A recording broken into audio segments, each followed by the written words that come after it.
안녕하세요. 저는 30대 후반의 평범한 남자이고, 현재는 서울에서 조그마한 식당을 운영하면서 살아가고 있습니다. 원래는 아내와 함께 행복한 미래를 꿈꾸면서 시작하게 된 음식점인데, 지금은 처제와 단둘이서 식당을 운영하고 있네요. 정말 남들에게는 결코 일어나지 않을 법한 말도 안 되는 일들이 제게 일어나게 되었죠. 사실 저는 주변 누구보다도 착하지 못한 그런 삐뚤어진 시선으로 세상을 바라보며 살아가고 있었습니다. 어릴 때부터 저는 몸이 정말 허약한 체질이었습니다. 흔히 생각하시는 약골의 얼굴도 못난 탓에 저도 모르게 학창시절 내내 왠지 모를 주변 사람들의 시선에 사람을 기피하게 되었던 거죠.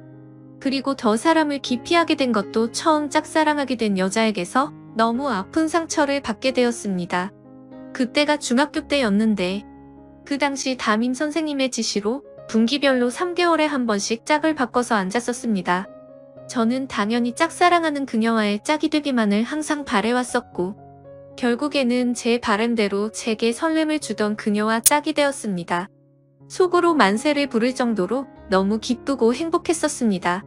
하지만 그건 이기적인 저 혼자만의 행복이고 생각이었더라고요. 저도 그때 당시에는 제 주제를 파악 못했었나 봅니다. 대놓고 노골적으로 저를 비난하고 무시하지는 않았지만 학교가 마칠 시간에 견출지를 건네어주다가 실수로 손이 닿고 말았습니다. 근데 얼른 피하듯이 하더니 더럽고 짜증난다는 듯이 행동을 하더라고요. 정말 그 사건으로 인해서 저는 너무 큰 상처를 받게 되었습니다. 그날 이후로 성인이 되어서까지 트라우마로 인해서 30 초반이 될 때까지 여자에 대한 거부감으로 단 한 번의 연애도 하지를 않고 살았죠. 물론 여자를 만날 수 있는 기회가 없지는 않았습니다. 다행히도 나이가 들면서 점점 외모적으로도 자신감이 생겨갔고 나름대로 저와 사귀고 싶다는 표현을 했던 여자들도 있었으니깐요. 하지만 기억 속에 그 일 이후로부터 제 마음은 너무 굳게 닫혀서 열릴 생각을 하지 못했던 거죠.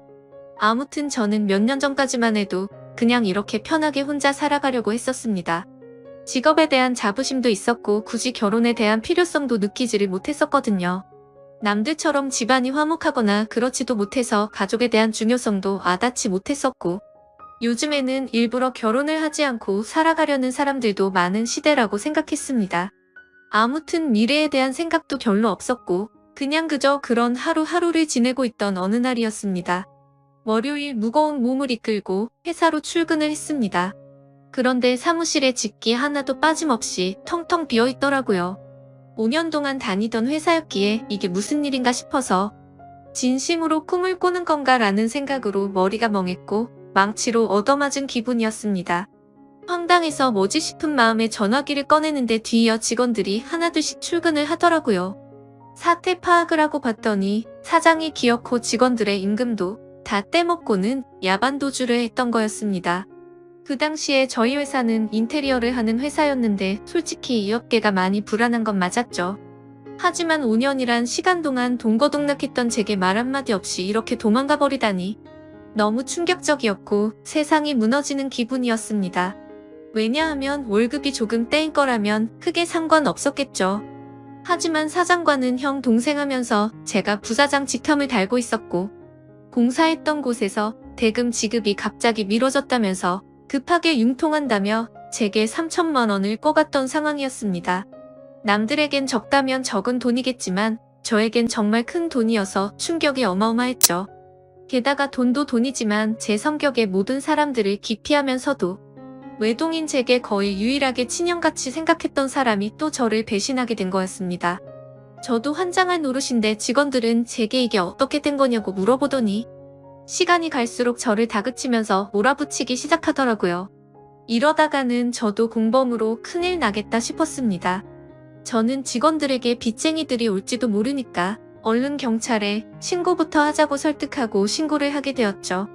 그리고서 몇 주가 지나도록 사건은 진척이 없었습니다. 이미 사장놈은 오랜 기간 동안 도주를 계획했던 건지 해외로 출국했는데 잡기가 쉽지 않을 거라고 하더군요. 너무나도 절망적이어서 하늘이 무너지는 기분이 들었습니다. 그래서 이렇게 있다가는 큰 사고라도 치겠다 싶어서 저는 무작정 지갑만 챙겨서 제주도로 향했습니다. 그냥 모든 걸 다 잊고 싶었고 전 재산을 날린 것도 아니니까 차근차근 다시 시작하면 되겠지라는 마음을 가지려고 애를 썼습니다. 아무튼 그렇게 저는 제주도에서 가장 외진 곳에 위치한 펜션에서 숙박을 하게 되었죠. 사실 그때는 아무리 마음을 차분하게 먹으려고 애써봤지만 도저히 정신이 온전할 수가 없더라고요. 결국 기분이 너무 심란해서 생애 처음으로 펜션에서 숯불 바비큐를 준비하고는 소주만 연신 들이부으면서 청승맞게 혼자서 술을 마시고 있었습니다. 그런데 갑자기 옆에서 조용히 저기요 라며 저를 부르더군요. 저는 갑자기 들린 여자 목소리에 어버버대면서 깜짝 놀라고 말았죠. 그 모습을 보더니 여자 2명이 저를 쳐다보면서 제가 놀라는 모습이 웃겼던 건지 웃음을 겨우겨우 참아가면서 저를 보고 있더라고요. 너무 민망해서 얼버무리면서 대답을 했더니 자기네들이 해녀 체험을 하고 왔는데 둘이 먹기에는 너무 많고 버리기엔 아깝다면서 혹시 해산물 좋아하면 좀 나눠줄까요? 라고 물어보더라고요. 저는 여자랑 대화를 하는 것조차 너무 소심했던 성격인지라 그녀의 눈도 마주치지 못하고 생각이란 필터를 거치지도 못하고 감사합니다 라고 대답을 해버렸습니다. 아무튼 그렇게 나눠준 해산물도 같이 구우면서 주위를 둘러봤더니 펜션에 묵는 사람들이 저와 그 2 여자밖에 없는지 엄청나게 조용하더라고요. 뭔가 뻘쭘하게 혼자서 소주를 마시면서 먹고 있는데 제가 해산물을 줬던 여자가 말을 걸더라고요. 제주도에 혼자 여행 오신 거냐며 너무 낭만적인 것 같다고 하면서 혼자 심심하시지 않냐고 괜찮으면 자기네들이랑 같이 마시는 거 어떻겠냐고 묻더라고요. 평소에 저였다면 절대로 합석은 꿈도 꾸지 못했을 겁니다. 그런데 솔직히 말해서 어릴 적 짝사랑했던 여자 이후로 처음으로 제 눈에 너무 쏙 들어오는 여자였습니다. 그리고 술도 많이 마셔서 조금 취한 상태였기에 어디서 나온 용기였는지 그러자고 대답을 하게 되었죠. 그렇게 그녀들과 저는 합석을 해서 함께 술을 마시게 되었고 이야기를 들어보니 그 둘은 친자매였고 어제 숙소에 도착을 했고 일주일간 머물다가 간다고 하더라고요. 저도 열흘 정도를 예약한 상태라고 했더니 잘 됐다면서 그러면 지내는 동안 잘 지내보자고 먼저 손을 건네더군요. 저는 너무 숙맥처럼 쭈뼛거리며 손을 마주 잡고 인사를 했고 술이 취하면 취할수록 2 자매와 저는 재미난 이야기들을 하게 되었습니다.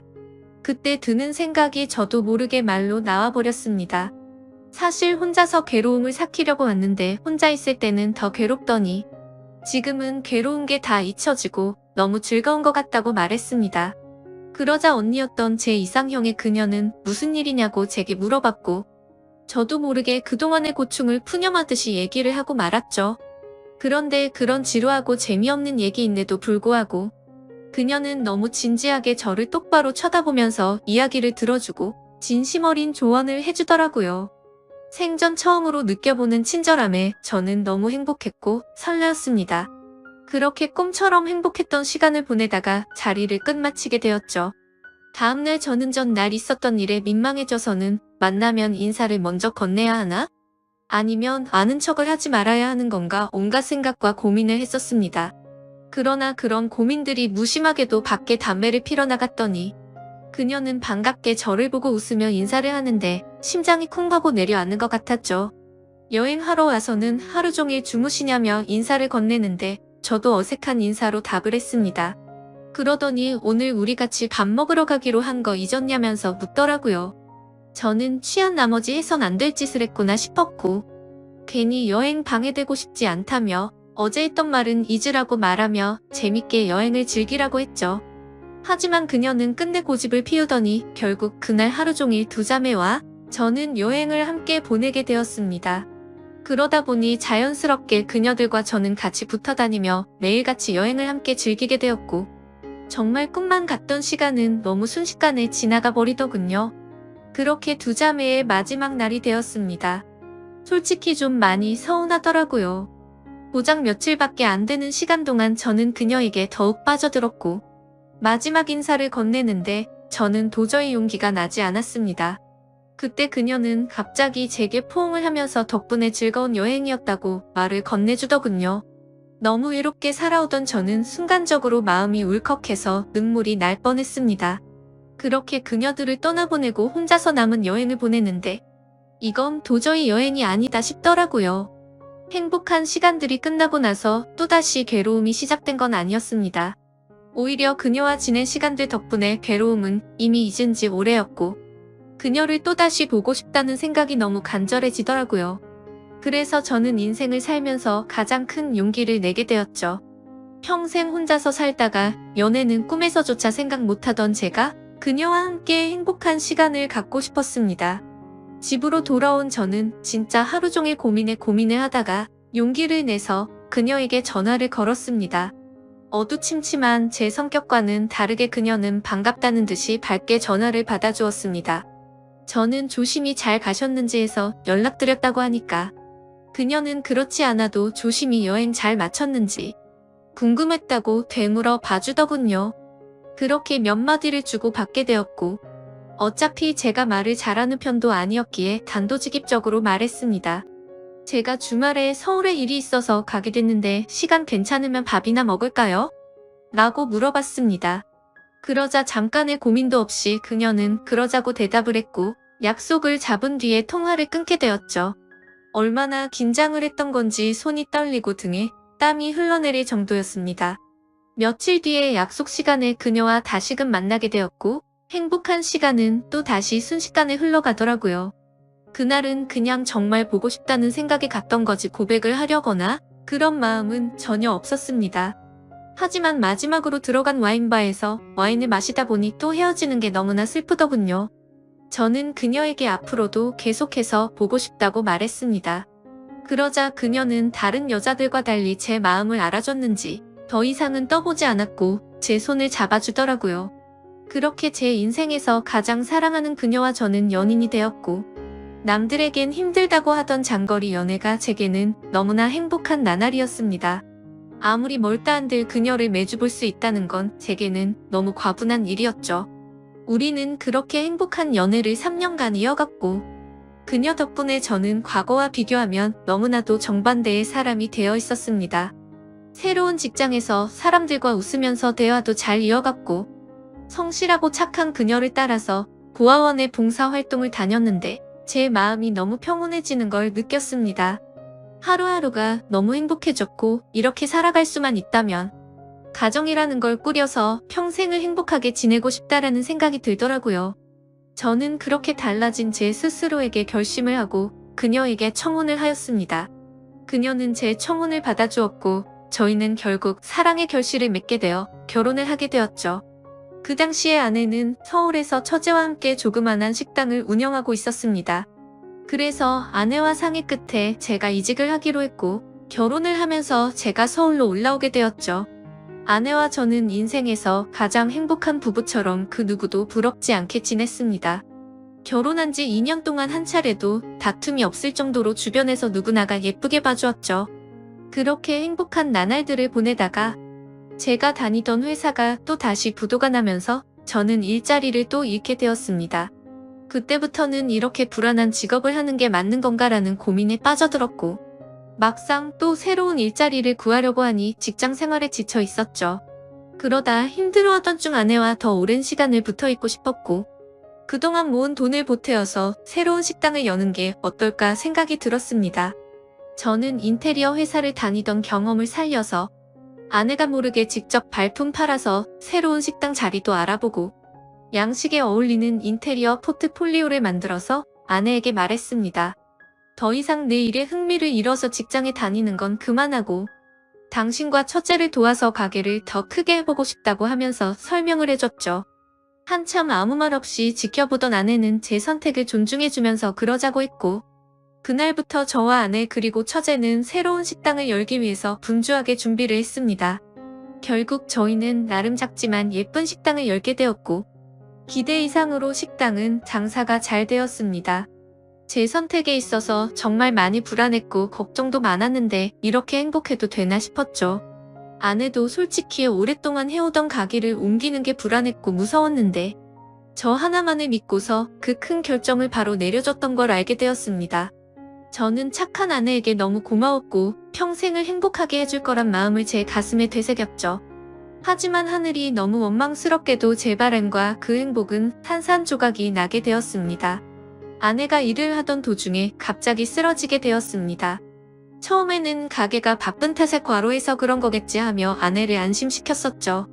며칠 뒤 정밀 검사를 받아본 결과가 나왔고 의사 선생님은 너무 위험한 위치에 암이 발견되었다고 말하더군요. 드라마나 영화에서나 들어봤지.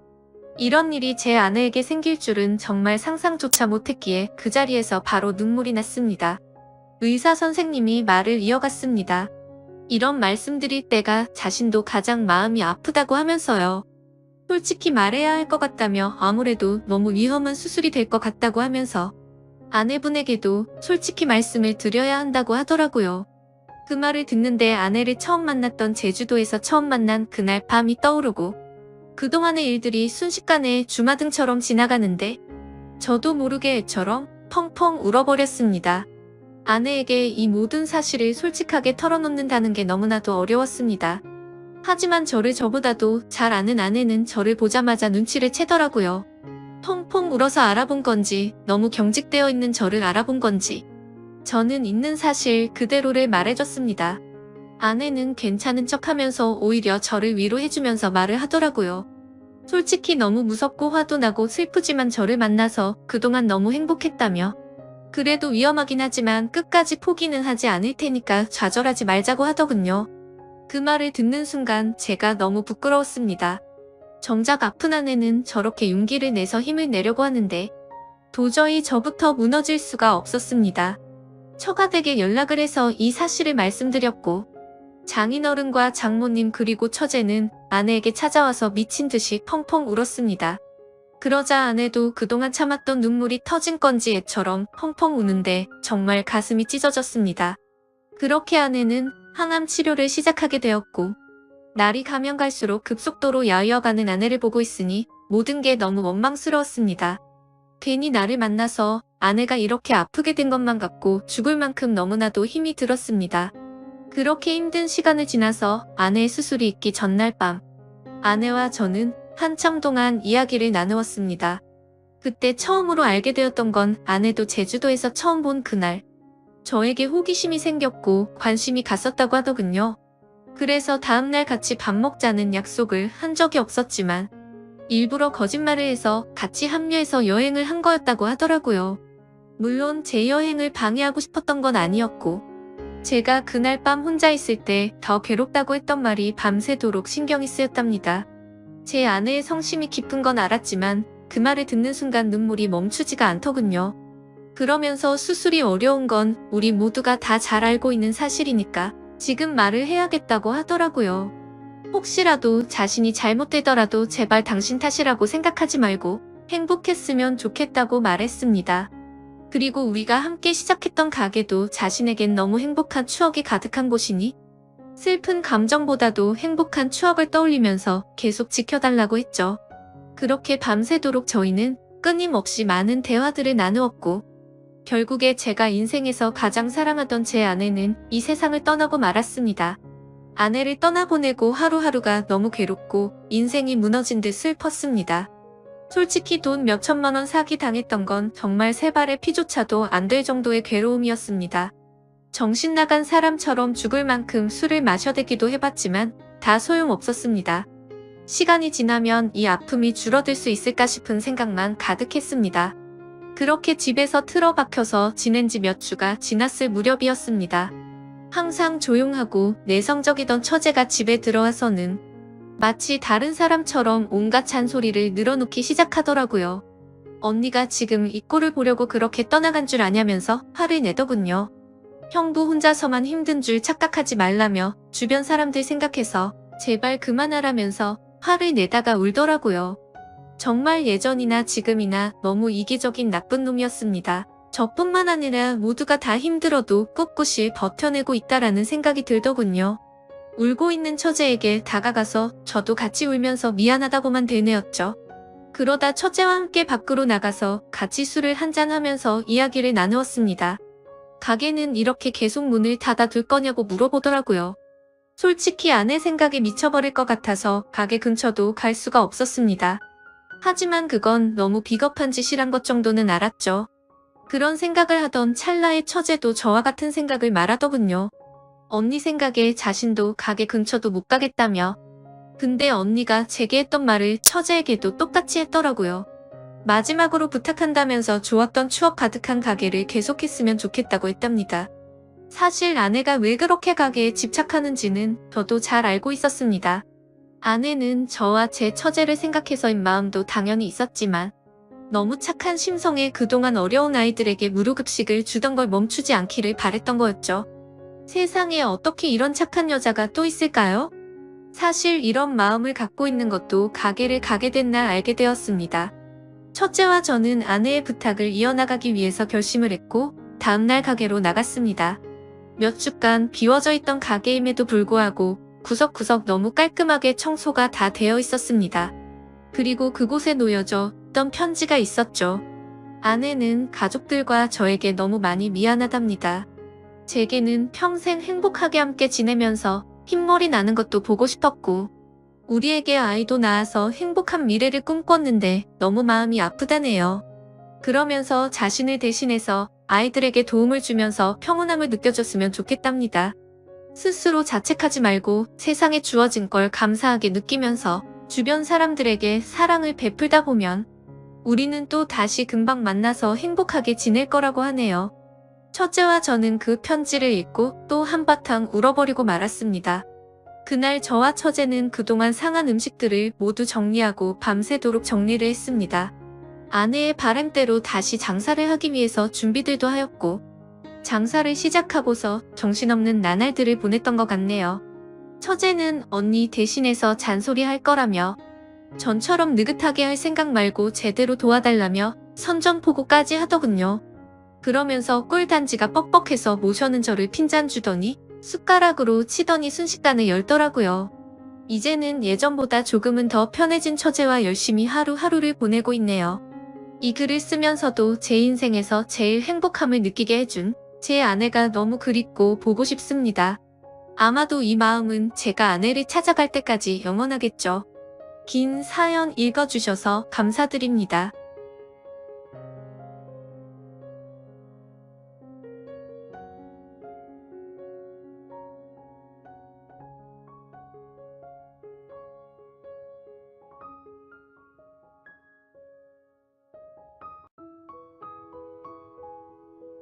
안녕하세요. 27살 평범한 여자입니다. 정말 지금 저는 손이 너무 떨려서 자판을 치는 것조차 힘이 드네요. 어쩌다 저에게 이런 일이 생긴 건지 이해할 수도 없고 받아들이기도 힘들어서 많은 분들께 어떻게 해야 할지 물어보고 싶어서 이렇게 글을 씁니다. 제게는 쌍둥이 여동생이 하나 있습니다. 저는 예쁘진 않지만 귀엽단 소리를 자주 듣는 편이고 동생은 이상하게도 쌍둥이라서 당연히 저와 닮았는데 오묘한 차이로 모두들 예쁘다고 하는 그런 얼굴입니다. 이 문제로 인해 어릴 때는 상처도 많이 받았고 스트레스도 많이 받았습니다. 저뿐만 아니라 주변에서 얘기를 들어보면 쌍둥이들한테는 그런 게 꼭 있다고 하더라고요. 나름 경쟁심이랄까? 쓰면서는 저도 관리 좀 하고 꾸미고 하니 조금씩 자신감이 생겼고 동생에게 자격지심 같은 것도 자연스럽게 사라지고 없어졌습니다. 사실 어릴 땐 남자친구가 생겨도 동생을 소개시켜주기 꺼려졌습니다. 왠지 남자친구가 저보다 더 예쁜 여동생을 더 좋아하는 건 아닐까? 하는 불안한 마음 같은 게 있었거든요. 그런데 어릴 때 먹었던 그 마음을 느슨하게 생각한 게 결국 이런 일을 만든 것 같아서 너무 후회가 됩니다. 아무쪼록 저는 지금 남자친구를 3년째 만나고 있습니다. 남자친구는 같은 직장에서 만나게 되었는데 저와는 다른 부서에서 일을 하고 있습니다. 서로 거의 몇 년간을 인사만 하는 정도의 사이였는데 연말에 회사 전체 회식을 하는 자리에서 얘기를 조금 나누다 보니 호감이 갔고 그날 이후부터 저희 사이는 점점 친해지게 되었습니다. 물론 둘 다 연말에 솔로라서 외로운 마음이 컸어서 그랬던 걸 수도 있겠네요. 그렇게 얼떨결에 사귀었던 남자친구여서 처음에는 그냥 지금까지 거쳐갔던 남자친구들 정도로만 생각했었는데 시간이 지나면서 마음이 점차 깊어졌고 결혼도 생각하게 되었습니다. 그렇게 저희는 결혼에 대한 계획도 서로 잡아갔고 나중에 결혼식을 하고 신혼여행을 갈 때는 풍족하고 제대로 즐기자고 서로가 월급을 받을 때마다 같이 저축을 하는 커플 통장도 만들었고요. 그렇게 저희는 미래의 아이는 몇 명을 낳자는 얘기들도 하고 남들처럼 소소하지만 행복한 미래를 꿈꾸면서 지내왔습니다. 작년부터는 집에도 종종 놀러오고 부모님과 가족들과도 인사를 다 한 상태입니다. 명절에도 하룻밤씩은 자고 가고 부모님 생신 때나 저희 가족에게 있는 기념일들도 꼬박꼬박 챙기는 그런 자상하고 착한 남자친구입니다. 그렇게 자상하게 저희 가족들을 대해준 덕분에 제 쌍둥이 여동생과도 오빠 동생 하면서 친하게 지냈고 막내 남동생과는 매형, 처남하면서 둘이 같이 게임방도 가고 당구장도 가고 옆에서 모르는 사람이 지켜보고 있으면 그냥 아주 친한 형 동생처럼 보일 정도로 잘 지냈습니다.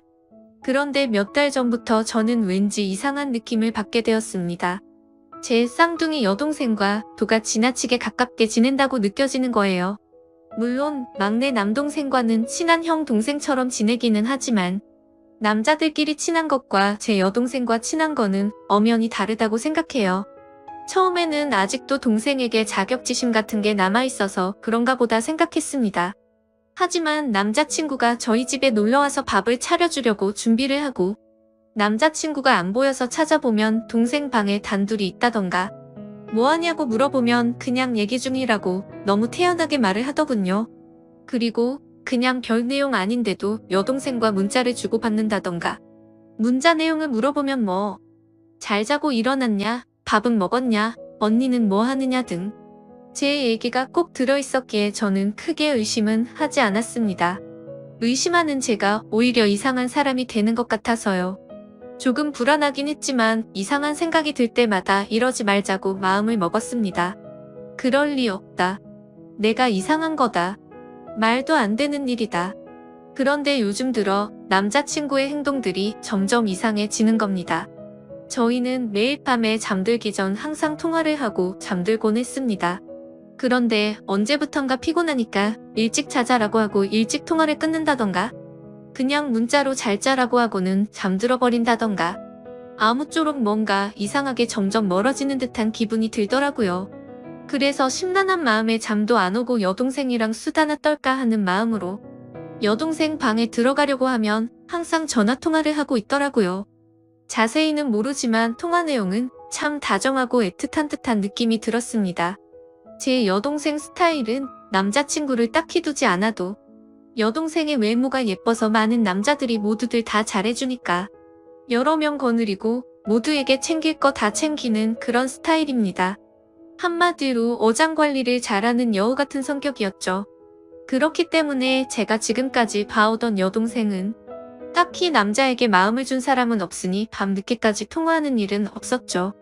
그런데 언제부턴가 갑자기 밤새 통화를 하고 그러더라고요. 뭔가 시기가 제 남자친구와 통화가 시들시들해지고 부터니까 설마 하는 마음이 들기 시작했습니다. 그런데 며칠 전 정말 별 생각 없이 인터넷을 하던 중 충격적인 사실을 확인하고야 말았습니다. 남자친구와 저는 서로 성격이 모든 걸 터놓고 지내자 하는 마인드였고 오래 만나다 보니 남자친구의 웬만한 아이디나 비밀번호는 다 알고 있었습니다. 그냥 정말 별 생각 없이 남자친구가 쇼핑하는 사이트에 로그인을 해봤는데 주문 내역을 보니 여자 속옷을 하나 샀더라고요. 그것도 한 달 전에 구매했는데 저는 받은 일이 없으니 도대체 누구한테 이런 속옷을 선물한 걸까 생각이 들었습니다. 정말 심장이 쿵쿵 뛰고 화가 나고 무슨 감정인지 복잡하더라고요. 하다못해 그냥 친구인 여자에게 선물을 했대도 속옷이기 때문에 화가 치밀어 오르는 일이었죠. 그때 저는 뭔가 모를 느낌이 왔고 바로 그날 저희 집 빨래통을 뒤져보니 인터넷 쇼핑 사이트에서 봤던 그 속옷이 있더라고요. 제 여동생이 샤워를 하면서 빨래통에 벗어놓은 속옷인데 제 남자친구가 샀던 그 속옷을 여동생에게 준 거더라고요. 정말 머리카락이 삐쭉삐쭉 서는 느낌이 들고 망치로 맞은 듯한 기분이었습니다. 이 기분은 당해보지 않은 사람은 절대 모르지 않을까 싶습니다. 저는 그 속옷을 발견하고 정신을 놔버렸고 갑자기 미친 사람처럼 동생 방으로 뛰어가서 핸드폰을 확인했습니다. 여동생은 샤워를 하느라 방에 없었고 휴대폰은 역시나 잠겨 있더라고요. 다급한 마음에 왜 그랬는지 모르겠는데 혹시나 하는 마음으로 남자친구 생일을 쳐봤습니다. 그런데 핸드폰이 풀리는 거예요. 차라리 지금 돌이켜보면 비밀번호를 맞추지 못했었다면 좋았을 걸 싶습니다. 그렇게 저는 판도라의 상자를 열어버리게 된 거죠. 카톡 내용과 문자 내용 그리고 통화 목록을 천천히 살펴보니 정말 기가 막혔습니다. 더 어이가 없고 정말 이것들은 분리수거조차 안 되는 쓰레기라고 생각하게 만든 건 눈 뜨고 봐줄 수가 없는 동영상이었습니다. 밤마다 영상통화로 무슨 짓을 해댄 건지 진짜 욕망의 눈이 먼 정신 나간 것들이라는 생각이 들었습니다. 사진과 동영상을 보니 둘은 밤마다 각자의 맨몸을 보여주면서 놀았나 봅니다. 저에게는 잘하는 문자 하나를 보내놓고 하루를 마무리하고서 제 여동생과 그렇게 더러운 짓을 하면서 밤을 새웠나 봅니다. 카톡 내용과 동영상을 보니 굳이 물어보지 않아도 이 둘이 어떤 관계까지 갔는지 알겠더군요.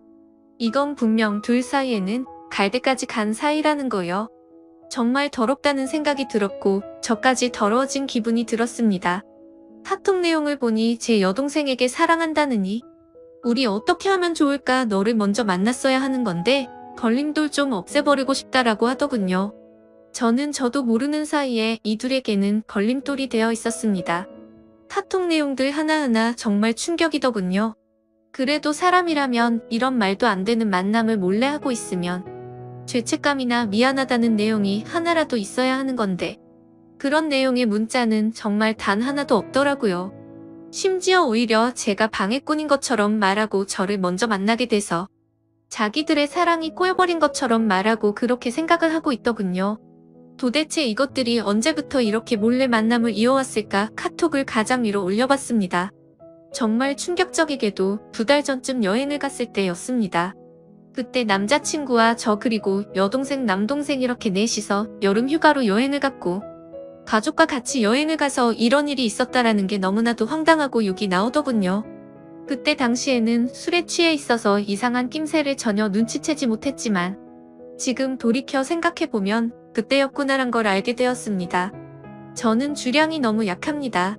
그래서 여행을 가서 분위기가 들떠서 평소보다 술을 더 마시게 되었고 저는 술에 취해서 먼저 잠이 들었었습니다. 그런데 카톡 내용을 보니까 그때 상황이 그려지더군요. 너와 관계를 가지고 마음이 확실해졌다면서 이제부터 내가 책임질 테니까 너무 걱정하지 말라는 내용들과 술에 취해서 몰랐지만 너무 무섭고 스릴이 있었던 것 같다 하면서 그런 쓰레기 같은 얘기들을 나눴더군요. 잠들어 있던 저와 제 남동생을 두고서 그 둘은 방으로 들어가서 관계를 가진 거였습니다. 정말 어떻게 이런 일이 저에게 벌어진 건지 미쳐버릴 것 같았습니다. 인간 같지도 않은 짓을 한 이것들을 보고 있자니 기가 막히고 현실적인 고민들도 생기더군요. 솔직히 말하면 바람 피웠다는 얘기는 흔히 들어봤기 때문에 남자친구가 바람을 핀 거라면 이렇게 큰 충격을 받지 않았을 겁니다. 그런데 동생이 어떻게 동생이라는 게 이럴 수가 있는 건지 저는 도저히 이해가 되지 않았습니다. 알콩달콩 만나왔고 오랫동안 만나면서 결혼까지 생각했었습니다.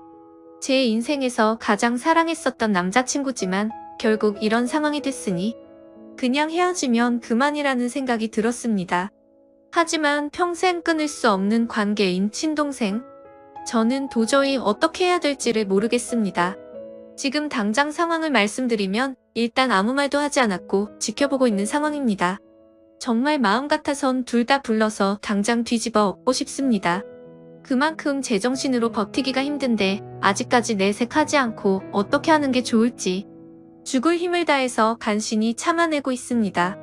정말이지 제가 이런 일을 직접 겪어보기 전까지는 불륜 문제로 사람들끼리 심각한 문제들까지 벌어지는 걸 보고 공감이 되지 않았는데 왜 그런 일까지 생기는지 너무 잘 알게 되었습니다. 지금 저에게 일어난 일은 간단한 문제가 아니라서 도대체 어떻게 이 얘기를 꺼내야 할지 어떻게 터뜨려야 할지 도저히 모르겠습니다. 무엇보다 저희 부모님께 말씀드리는 게 제일 무섭습니다. 어머니 같은 경우에는 심장이 많이 약하셔서 병원도 주기적으로 가시고 약도 꾸준히 드실 정도여서 이렇게 충격적인 얘기를 들으면 잘못되시는 건 아닐까 걱정이 앞섭니다. 그래서 그냥 이 사실을 무덤까지 가져가고 내 선에서만 끝내야 하는 건지 싶습니다. 그냥 바람이 났대도 미치고 환장할 판에 어떻게 제 친여동생과 그럴 수가 있는지 정말 너무 많이 화가 나서 이 글을 적으면서 하염없이 눈물만 나고 펑펑 울었습니다. 저는 도대체 이것들을 어떻게 해야 될까요? 이러지도 저러지도 못하고 있으니 가슴이 터져버릴 정도로 답답하고 미쳐버리기 직전 같습니다. 그리고 이 둘의 더러운 관계는 도대체 누가 먼저 시작한 건지 정말 궁금합니다. 사실 누가 먼저 시작했든 결과는 달라지지 않는 걸 잘 알지만 그래도 저도 사람인지라 정말 궁금하네요. 가만히 생각해보면 제 여동생은 평생을 살면서 주눅드는 모습은 본 적이 없고 항상 자신만만했던 모습만 떠오르네요. 타고나기를 예쁜 미모였었고 게다가 쌍둥이라는 점 때문에 사람들은 자연스럽게 저랑 비교질들을 해댔습니다. 그래서 저는 반면에 조금 주눅 들어 있었다고 해야 할까요? 그런데 상상조차 하기 싫었던 상황이 결국 닥쳐버렸고 제 평생을 함께할 남자라고 생각하고 결혼까지 생각했었는데 이제 와서 이렇게 당하네요. 도대체 이 인간들은 무슨 생각으로 이런 짓을 할 수 있는 걸까요? 집에 드나들면서 식구들까지 모두 속여온 걸 생각하면 정말 인간 같지도 않습니다. 저는 그리고 제 스스로에게도 화가 납니다. 도대체 왜 지금까지 이런 말도 안 되는 짓들을 벌이고 있었단 걸 전혀 몰랐을까요? 아니, 전혀 모르진 않았지만 설마 했던 마음이 더 컸던 거겠죠. 지금은 너무 큰 충격을 받아서 회사에는 연차를 내고 쉬고 있습니다. 근데 오히려 생각할 시간이 많아져서 그런지 하루 종일 머릿속에서 이 더러운 일들이 떠나갈 생각을 안 하네요. 생각하다 보면 자괴감만 들고 차라리 일을 하는 게 머릿속에서 더 지워지지 않을까 싶습니다. 모든 분들에게 이따위 일이 있어서는 절대 안 되지만 혹시라도 많은 분들 중 이런 말도 안 되는 일을 당하신 적 있는 분 계신가요? 하늘이 무너지는 것 같습니다. 그 와중에 남자친구는 오늘 여동생과 같이 만나자는데 모든 사실을 알고 나니 어이가 없고 정말 역겹네요. 욕을 하고 싶지만 최대한 티 안 내려고 몸이 좋지 않아서 쉬어야겠다고 다음에 보자고 했습니다. 전에는 그냥 가족이니 친하게 지내려고 그러는 줄 알았습니다. 돌이켜 생각해보니 데이트할 때도 둘보다 셋이 만난 날이 더 많네요. 참, 기가 막히네요. 심지어 동생이 조금 전에 약속이 있다면서 실컷 치장하고 나갔는데 둘이 만나고 있겠네요. 따라가서 훔쳐보고 싶은 생각도 들지만 그렇게 해봤자 정말 자존심도 상하고 직접 그 둘이 있는 모습을 보면 절대로 감정이 제어가 되지 않을 것 같습니다. 정말 아무것도 못하겠고 가만히 있어도 몸이 벌벌 떨리네요. 화가 나서 미칠 것 같습니다. 저는 정말 어떻게 해야 될까요? 너무 정신없이 쓴 글이라 죄송합니다. 제가 어떻게 해야 할지 댓글로 제발 좀 알려주세요.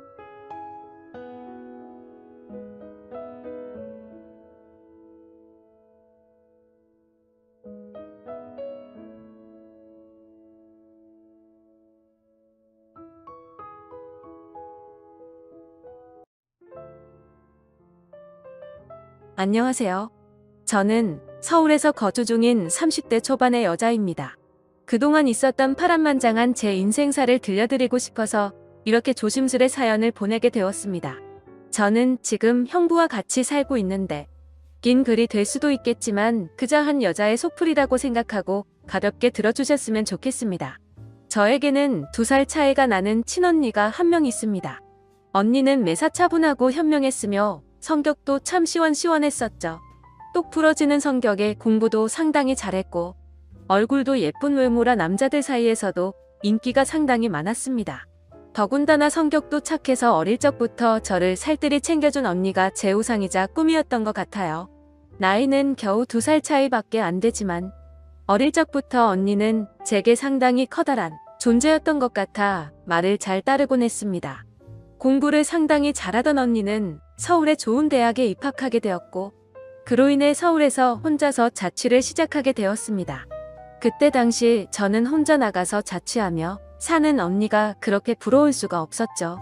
공부도 잘하고 대학도 좋은 곳에 가는 언니를 동경하며 저도 언니를 따라가기 위해서 이를 악물고 정말 공부를 열심히 했었습니다.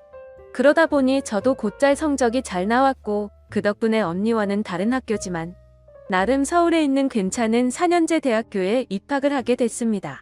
저는 너무 행복하고 신났었죠. 그렇게 꿈에 그리던 언니와의 자취생활과 대학생활이 너무 기대가 되었습니다.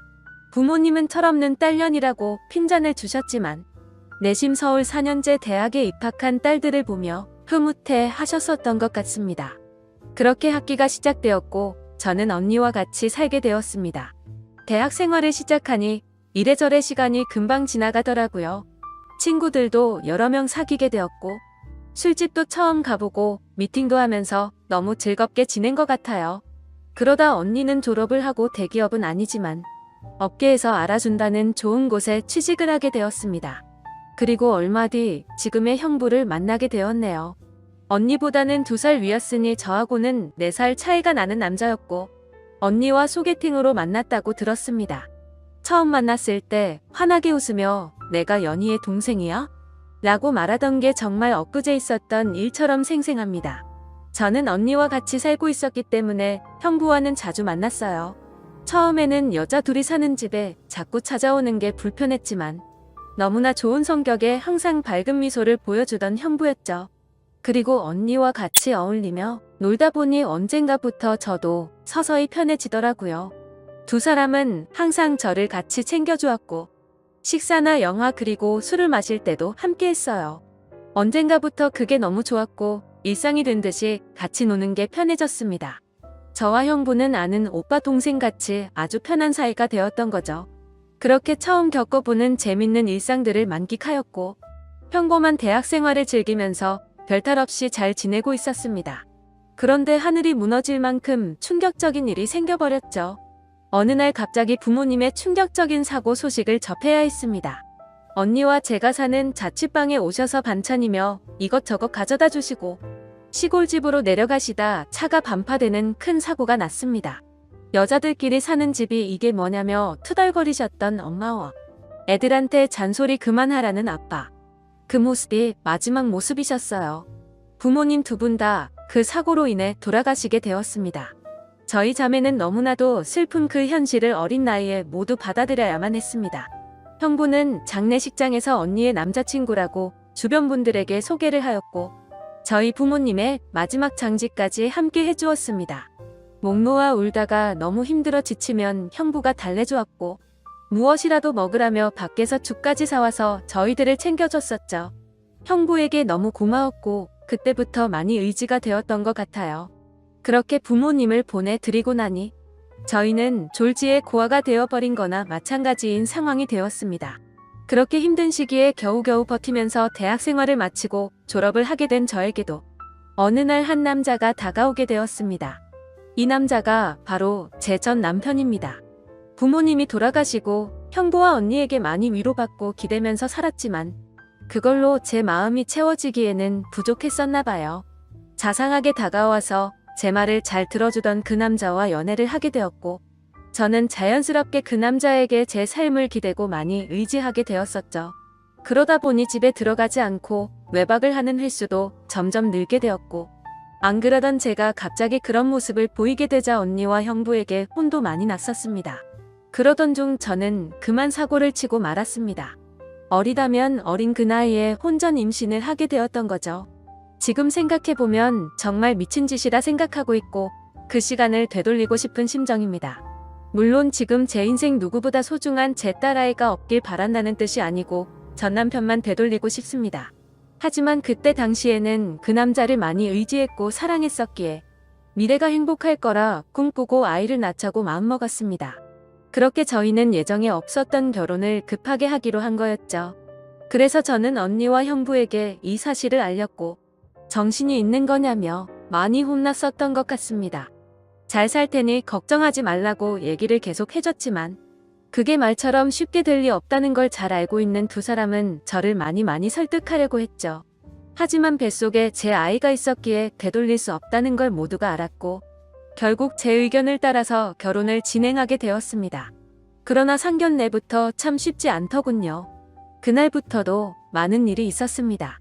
언니와 형부가 상견례 자리에 나와주었고 어른은 없냐며 대놓고 무시하던 시댁. 그리고 그런 경험을 처음 하면서 괜찮은 척하며 땀을 뻘뻘 흘리면서 시댁의 비위를 맞춰 주던 형부. 매사에 정확하고 똑 부러지던 제 언니도 저를 위해 성격 죽이고 이리저리 무사히 상견례를 끝마쳤네요. 남자친구와 저는 어린 나이에 목돈이 없었기에 시댁에서 마련해주신 15평 남짓되는 빌라에서 아이를 출산하였고 신혼생활을 시작하게 되었습니다. 그런데 제가 꿈꾸던 결혼생활과는 정반대였습니다. 연애하던 시절에는 항상 저를 착하게 대해주던 남편은 결혼을 하고 난 뒤 마치 다른 사람처럼 180도로 바뀌었습니다. 잦은 음주와 외박 그리고 저에게 욕설까지도 서슴지 않았습니다. 처음에는 단순히 벌어지는 실수라 생각되어 넘어갔지만 그게 점점 도를 넘어서더니 어느 순간부터는 제게 몹쓸 짓까지 하더군요. 부모가 없어 네가 개념이 없다며 욕을 하고 언니와 형부까지 싸잡아서 욕을 했습니다. 어리다면 어린 나이에 그 얘기를 듣고 있자니 서름에 복받쳐서 아이를 안고 많이 울었던 것 같아요. 하지만 저는 언니와 형부에게 제 상황을 이야기하지 못했습니다. 잘 살겠다고 큰소리 뻥뻥 치고 강행했던 이 결혼.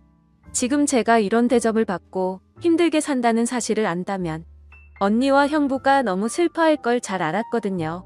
그렇게 저는 힘든 하루하루를 살아가던 중 언니와 형부는 결혼을 하게 됐습니다. 저는 그 당시 많이 힘들고 지친 마음이었지만 누구보다 그 둘의 결혼을 축복했기에 밝게 웃으며 축하해 주었습니다. 그리고 저의 불행한 일상이 2년쯤 지났을 때였습니다. 남편의 폭언과 만행은 점점 더 심해졌고 어느 날부터는 술집 다니는 여자와 외도를 하는 사실까지 알게 되었습니다.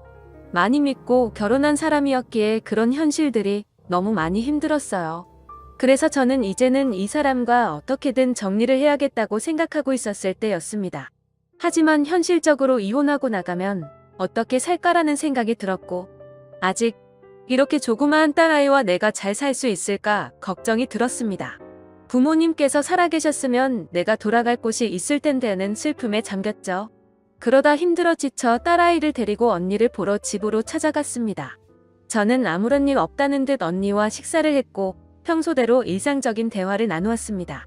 언니와 식사를 하고 있는 중에 형부가 퇴근하여 집으로 들어왔고 저를 보며 반갑게 맞아섰습니다. 언니네 오게 되면 딸아이 선물도 챙겨서 들어오게 미리 얘기 좀 하라고 하는 형부. 이렇게 정감 있는 인사를 해주며 제 머리를 쓰다듬어 주더라고요. 그런데 얼마 전 남편에게 밀쳐져서 넘어지다 찢어졌던 부분을 건드렸고 저도 모르게 비명소리를 내게 되었습니다. 형부는 깜짝 놀라서 뭐냐고 왜 그러냐고 계속 물어봤죠. 저는 사실대로 말할 수 없어 눈을 못 마주치고 있는데 걱정을 해주는 모습을 보고 있으니 저도 모르게 서름에 복받쳐 갑자기 눈물이 흘렀습니다. 뭔가 이상하다는 느낌을 감지한 건지 형부는 제 몸을 계속 살폈고 눈에 띌 만큼 표정이 급격히 경직되면서 변해갔습니다. 형부는 남편 놈이 이런 거냐고 솔직히 말해보라며 저를 다 그쳤고 저는 아니라고 계속 부인했지만 하염없이 나오는 눈물이 제 말이 거짓이라고 저를 대신해서 대답해 주었죠.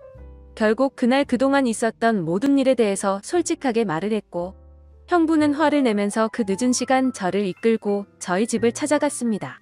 술을 좀 했는지 소파에 누워서 뒹굴고 있는 남편을 사정없이 멱살을 잡고 흔들기 시작했습니다. 네가 사람 새끼냐고 어떻게 여자한테 그럴 수 있냐며 계속 욕을 했죠. 남편은 그러다 넘어지면서 가구에 부딪혔고 악을 쓰며 소리를 질렀습니다.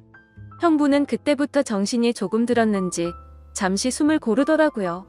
일단 이 상황이 정리가 되어야 할 것 같아 형부를 밖으로 데리고 나가려 하는데 갑자기 남편에게 무릎을 꿇으면서 이야기를 했습니다. 우리 처제 어디 가서 이런 대접받을 아이 아니라고. 제발 잘 좀 대해주면 안 되겠냐고. 내가 실수해서 다쳤으니 속 풀릴 때까지 자신을 때리라고 하더군요. 제발 부탁을 한다면서 말이죠. 남편은 그런 형부와 울고 있는 저에게 지금까지 해왔던 것, 그 이상의 온갖 욕설을 뱉으며 경찰에 신고를 했습니다. 경찰이 와서 일단 상황은 종료되었지만 절대 합의는 하지 않겠다는 남편 때문에 형부는 결국 재판까지 받게 되었습니다. 자세한 내용은 형부가 절대 말해주지 않아 그 후 어떤 처벌이 이루어지게 됐는지는 지금도 잘 모르겠습니다. 그런 상황을 겪은 뒤로 저는 확실히 남편과 정리를 할 수 있었고 이도 저도 갈 곳이 없던 저와 딸아이에게 언니와 형부는 손을 내밀어 주었습니다. 그렇게 염치는 없었지만 어쩔 수 없는 상황이었던 저는 결국 언니와 형부와 같이 살게 되었고 차근차근 그동안의 일들을 정리를 했고 이혼 준비를 하게 됐습니다. 이혼 과정이 생각보다 참 복잡한 게 많더라고요. 저 때문에 속이 많이 상했던 형부는 저에게 걱정 말라며 많이 도와주었습니다. 너무 힘들었던 제게는 그때 형부와 언니에게 너무 고마웠어요. 그리고는 예전 처음 형부를 만났을 때처럼 저와 언니, 그리고 형부, 거기에 제 딸아이까지 나름 행복한 생활로 돌아올 수 있었습니다. 딸아이는 아주 어려서 그간의 일들을 전혀 인지하지 못합니다. 마냥 이 상황이 당연한 일상인 듯 해맑게 커가고 있었습니다. 어쩌면 다행이었죠. 이때쯤 아이가 3살이 되어 어린이집에 보낼 수 있었고 저도 작지만 경제활동을 할 수 있게 되었습니다. 전공을 살려 작은 디자인 업체 취직을 하게 되었어요. 이 회사가 프리랜서처럼 집에서도 일을 할 수 있었기에 아이를 키우는 저에게는 딱 알맞은 직장이었거든요. 급여는 그리 많지 않았지만 빨리 목돈을 모아서 이 집에서 독립하기 위해 일 악물고 일했던 것 같습니다. 회사 몰래 아르바이트 짬짬이 해가면서 아이도 챙기고 일도 병행하는 그런 정신없이 바쁜 나날들을 보냈습니다. 그러다 어느 날 일어나지 말아야 할 충격적인 사건이 벌어졌습니다. 왜 저에게는 이런 시련들이 몇 번씩이나 이어졌는지 하늘이 원망스럽습니다. 어느 날 회사에서 디자인 회의를 하고 집으로 돌아왔는데 회사에 있어야 할 형부가 잔뜩 어지럽혀진 집안 식탁에 앉아 울고 있었어요. 식탁 위에는 마시던 소주들이 널브러져 있었고요. 너무 놀라서 이게 무슨 일이냐 물었지만 형부는 아무 말이 없더라고요. 그러다 식탁 위에 올려진 이혼 서류를 발견했고 그 서류에는 언니 이름이 적혀 있었습니다. 무슨 일이냐 물었습니다. 한참이 지난 뒤에 형부가 하는 말이 언니와 이혼하게 되었답니다. 언니는 집을 나갔다고 하더라고요. 갑자기 도대체 무슨 말인지 도저히 이해가 안 되었어요. 아무 문제 없이 행복하게 잘 지내고 있는 줄만 알았는데 갑자기 이혼이라니요. 계속 형부에게 물었지만 형부는 그냥 이혼할 거니 그렇게 알라고만 얘기했고 다른 이야기는 해주지 않았습니다. 일단 아이를 챙겨야 했기 때문에 대화는 그렇게 끝났고 바로 언니에게 전화했습니다. 언니는 아무 말도 하지 않았고 저는 무슨 일인지 일단 만나서 이야기하자고 언니를 다독였습니다. 언니와 만났고 이야기를 들었습니다. 언니는 정말 미안하고 몹쓸 짓인 걸 알지만 사랑하는 사람이 생겼다고 말하더군요. 이게 도대체 무슨 말인지 말도 안 나왔습니다. 제가 그렇게 좋아했던 똑순이 언니가 형부가 아닌 사랑하는 사람이 생겼답니다. 너무 화가 났어요. 뭐라고 욕도 나오기 전에 언니의 뺨부터 때렸습니다. 도대체 이게 무슨 짓거리냐고. 형부가 우리한테 얼마나 잘해줬는데 그게 무슨 말이냐고. 내가 잘못 들은 거 맞다고 말하라고 소리를 질러댔습니다. 그런 언니는 그저 미안하답니다. 저를 끝까지 챙겨주지 못하고 무책임하게 떠나게 되어서 미안하다고 하더라고요.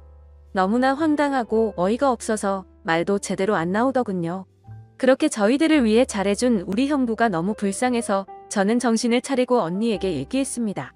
앞으로 너는 내 언니도 아니고 2번 다시 우리 앞에 나타나지 말라고. 내가 너 대신 형부를 끝까지 지켜줄 거니 꺼지라고 했습니다. 그리고 울면서 자리를 나왔습니다. 저도 그렇게 아프게 이혼했는데 그렇게 믿었던 언니가 제 전남편처럼 인간 같지도 않는 짓을 저지르다니 믿어지지가 않았습니다. 집으로 돌아온 저는 말없이 형부를 위로해 주었습니다. 사실 제가 할 수 있는 일이 크게 없었어요. 저도 딸아이와 함께 얹혀 살고 있는 입장이었기 때문에 그저 위로를 해줄 뿐 다른 방법이 없었거든요. 형부는 며칠 동안 출근도 하지 않고 술만 마시며 지냈습니다. 그걸 보다 보니 저는 너무 안쓰러웠습니다. 그래서 그때부터 언니 대신 집안일을 더욱더 살뜰히 챙겼고 가사, 육아, 일을 병행하게 되었습니다. 너무 바쁘게 움직였지만 그것보다 형부의 충격이 더 걱정되어 힘들다는 생각도 못했었죠.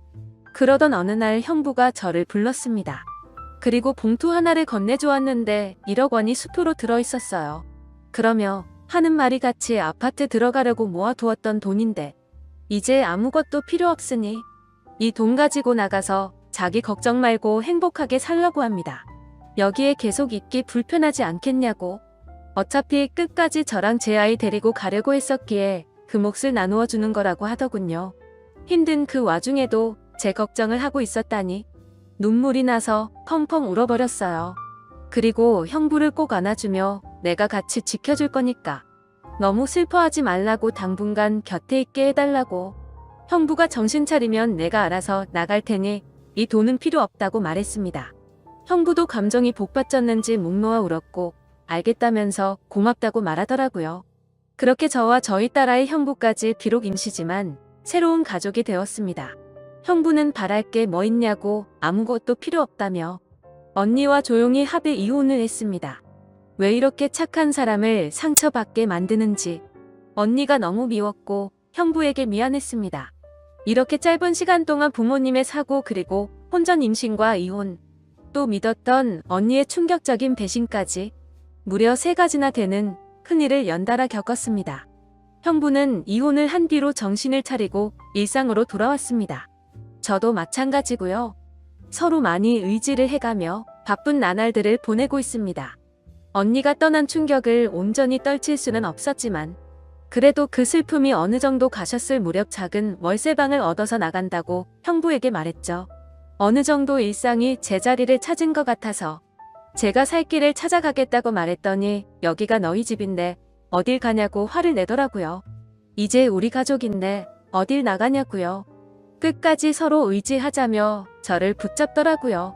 형부를 위해서도 이건 아니다 싶어 완강히 거절했지만 이런저런 실랑이 끝에 형부에게 너무 고마운 마음이 들었습니다. 결국 저는 형부의 손을 놓을 수 없었습니다. 저희는 서로 상처받은 사람들이 만든 이상한 가족 구성원이 되었지만 나름 행복하게 잘 살고 있습니다. 지금은 전에 살고 있는 곳보다 조금 더 좋은 아파트로 이사도 했고요. 남들이 이상하게 볼 수도 있겠지만 신경 쓰지 말라고 늘 본인보다 저를 신경 썼어요. 아이 유치원 행사에도 애비 없는 자식 소리 듣지 않게 하려고 아빠처럼 참여해주고요. 남들이 흔히 생각할 수 있는 이상한 관계는 절대 아닙니다. 사실 저조차도 나름 소소한 행복을 느끼며 사는 이 순간이 영원할 것 같진 않습니다. 언젠가는 저도 형부와 떨어져 이곳에서 떠나야 할 거라 생각하고 있고요. 그래도 지금 당장은 현재에 충실해서 행복하게 지내보려고 합니다. 길다면 긴 시간에 많은 일들을 모두 담아 보려다 보니 많이 횡설수설한 것 같네요. 제 이야기 들어주셔서 감사드립니다.